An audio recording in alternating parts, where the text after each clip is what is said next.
ସକାଳୁ ସକାଳୁ ପୁରା ଅଣ୍ଡା ଟିକେ ଆଳୁ ଟିକେ ଭାଜି ଦେଇକି ଖାଇଦେବି। ମୋର 3ଟା ଅଣ୍ଡା ରୁଟିନ୍। ଆଳୁ ସାଙ୍ଗରେ ଭାଜିବି ମାନେ 3ଟା ଅଣ୍ଡା। ତା ପାଇଁ ଗୋଟେ ଟ୍ରେ ଆଣିକି ରଖିଦେଇଛି। ସବୁଠି ହେଇଛି, ମୋତେ ତ ଆଉ କିଛି ବନେଇ ଆସୁନି।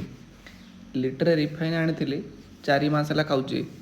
ସୋରିଷ ତେଲଟା ନୂଆ ଆସିଛି। ଏଠି ମୁଢ଼ି ମିଳୁନଥିଲା, ଯାହାକୁ କେତେ କଷ୍ଟରେ ମୁଢ଼ି ନେଇକି ଆସିଲି, ତାକୁ ଡବାରେ ପୁରେଇକି ରଖିଛି। ଆଗଥର ଆଣିଥିଲି ସବୁ ଖରାପ ହେଇଗଲା, ରଖିତେ ଜାଗା ନାହିଁ। ମୋର ଅଣ୍ଡା ଆଳୁ ଫ୍ରାଏଟା ପୁରା ରେଡ଼ି ହେଇଗଲା। ଏବେ ଖାଲି ତାକୁ ପଖାଳ ସାଙ୍ଗରେ ଟିକେ ଚାପି ଦେବାର ଅଛି। ଖଟା ତ ଖାଇନି, ଏଇଟା ପୁରା ମିକ୍ସ ଖଟାଟା, ମାନେ ମିଠା ଆଚାର ଯେଉଁଟା, ସବୁ ଫ୍ରୁଟ୍ସ ମିଶିକି ହେଇଛି। ଖାଇ ଦେଇକି ପେଟେ ବାହାରିଗଲି ଅଫିସ୍। ଦେଖିଲାକୁ ଆମର 2ଟା ରେସ୍କ୍ୟୁ ହେଇକି ଆସିଛି, ଗୋଟେ କୁଟୀରା ଗୋଟେ ଚୌସିଙ୍ଗା। ଚୌସିଙ୍ଗାଟା ଟିକେ ବଡ଼ ଅଛି, କୁଟୀରାଟା ତାଠୁ ଟିକେ ସାନ। 2ଟା ସାରା ବହୁତ କ୍ୟୁଟ୍ ହେଇଛନ୍ତି, ତାଙ୍କୁ କ୍ଷୀର ବି ଟିକେ ପେଇଦେଲି। ଆମର 2ଟା ନୂଆ ମେମ୍ବର ଏଡ଼୍ ହେଲେ ଜୁରେ, ପୁରା ମଜା ଆସିବ ଏବେ।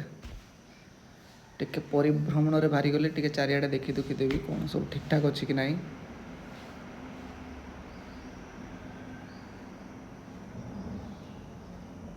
ଏପଟ ସାଇଡ଼୍ରେ ଆମର ବାରା ଅଛନ୍ତି, ହରିଣ ଅଛନ୍ତି।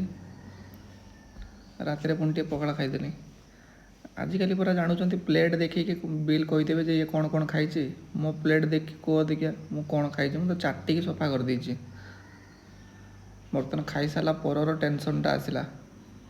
ଏ ବାଳ ମାସରୁଣୁଆ ମାଜିବ କିଏ? ସକାଳଠୁ ଖାଲି ଖାଇ ଚାଲିଛି, ମଜାମଜି ମୋର ସଂସ୍ଥା ନାହିଁ।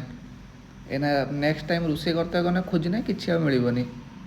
ସବୁଠୁ ତ ଚୁତିଆ ବାସନ ଏ ପ୍ରେସର୍ କୁକର୍ଟା, ଆକୁ ମାଜି ମାଜି ମୁଣ୍ଡ ଖରାପ। ଆମର ବାତ୍ୟା ଆସିବ, ସେଇ ଲାଗି ପାଣି ପୁରେଇକି ରେଡ଼ି କରିଦେଲି। ବାତ୍ୟା ସାମ୍ନା କରିବା ଓଡ଼ିଶା।